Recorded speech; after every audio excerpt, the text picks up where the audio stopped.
as loudly as he could. She did not listen to it, but ran home and soon forgot the poor frog, who was forced to go back into his well again.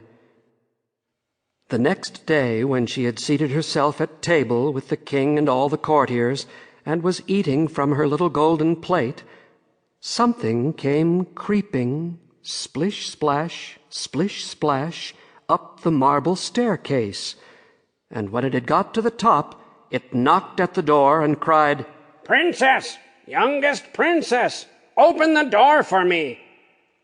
She ran to see who was outside, but when she opened the door, there sat the frog in front of it. Then she slammed the door to in great haste, sat down to dinner again, and was quite frightened. The king saw plainly that her heart was beating violently, and said, "My child, what art thou so afraid of? Is there perchance a giant outside who wants to carry thee away?" "Ah, no," replied she. "It is no giant, but a disgusting frog." "What does the frog want with thee?" "Ah, dear father, yesterday when I was in the forest sitting by the well playing, my golden ball fell into the water, and because I cried so, the frog brought it out again for me. And because he insisted so on it, I promised him he should be my companion. But I never thought he would be able to come out of his water, and now he is outside there and wants to come in to me." In the meantime it knocked a second time and cried, "Princess, youngest princess, open the door for me. Dost thou not know what thou saidst to me yesterday by the cool waters of the fountain? Princess, youngest princess, open the door for me." Then said the king, "That which thou hast promised must thou perform. Go and let him in."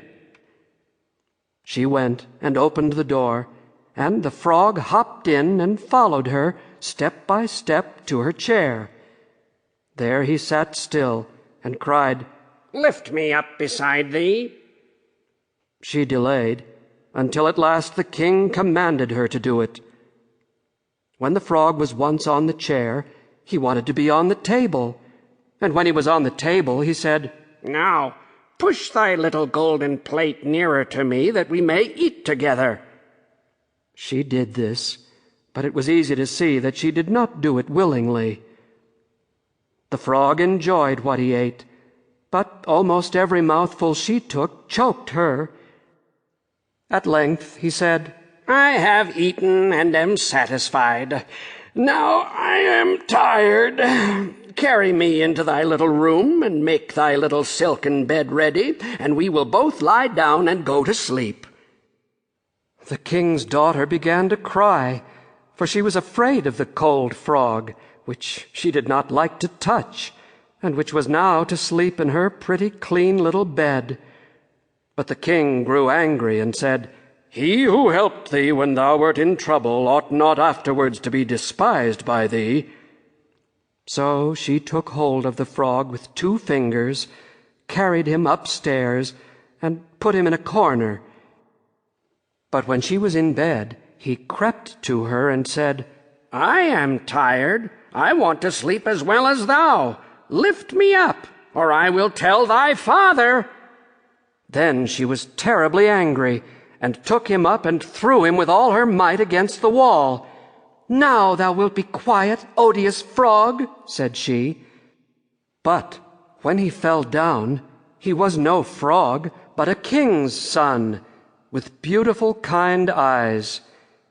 He, by her father's will, was now her dear companion and husband.